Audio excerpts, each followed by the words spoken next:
مسؤولين كترسن وزارة أوقافta iyo arrimaha diinta ee dowladda federaalka Soomaaliya oo howlo shaqo u jooga wadanka boqortooyada Saudi Arabia ayaa kormeeray xarunta qunsuliyadda Soomaaliya ee magaalada Jeddah ee dalka boqortooyada Saudi Arabia iyagoo halkaasi warbixin ka dhageystay mas'uuliyiinta qunsuliyadda. wariyahayaga Cali Jaamac Cali Kuus ayaa warkan Jeddah nooga soo diray. وزير كحكينك وزارة أوقافta iyo arrimaha diinta ee dowladda federaalka ee Soomaaliya mudane Cismaan Aadan Dhuubow iyo wafdi uu hogaaminayo oo ay kamid yihiin la taliyaasha wasaaraddaasi mudane Maxamed Cabdiraxmaan Nadiif iyo mudane Xuseen Xasan Macalin oo haatan booqasho ku jooga dalka boqortooyada Saudi Arabia ayaa maanta kormeer shaqo ku tagay qunsuliyadda guud ee Soomaaliya ku leedahay magaalada Jeddah. halkaas uu kula kulmay diblomaasiyiinta iyo howlwadeennada qunsuliyadda ee ugu horeeyo xogeyaha koowaad ee qunsuliyadda Soomaaliyeed mudane Nuur Gaate. haddaba kulankaasi kadib ayaa waxaa wasiir ku-xigeenka awqaafta iyo arrimaha diinta ee dowladda Soomaaliya mudane Cismaan Aadan Dhuubow uu warbaahinta qaranka ee Soomaaliya uga warramay ahmiyadda booqashadii uu ku yimid dalka Saudi Arabia iyo jawigii uu ku dhamaaday kulankii uu la yeeshay mas'uuliyiinta qunsuliyadda.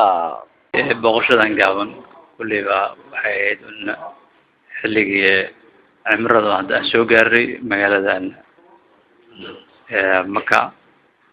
oo si aan cibaadada waqtigeeda aan meesha u gaaro taa kadibna hadda waxaan joognaa ku suganahay magaalada kale arrimaha kulliba hadda yaala dhisma wax badan waa laga wada garanayaa ama laga ogsoon yahay maadaama hadda cimrada xilligeeda ay gabaabsi tahay insha allahu tacaala bisha ramadaanna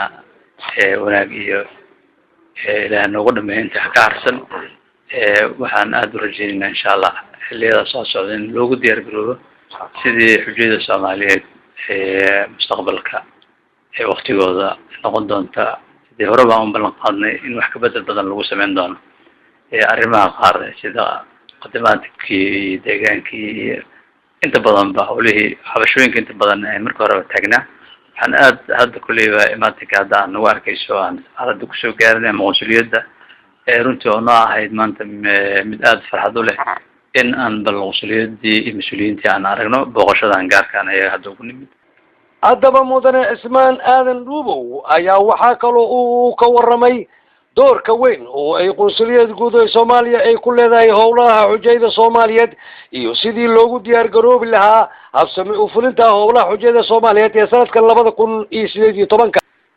si iswarsi iyo wanaag kale mustaqbalka lana lagu yeesho vision gaar ahaaneed oo arrimaha insha Allah taala xilliga nagu soo foodale xajka taasoo runtii aad ogsoontiin inta badan bulshada Soomaaliyeed dalkiisa joogaan ogyihiin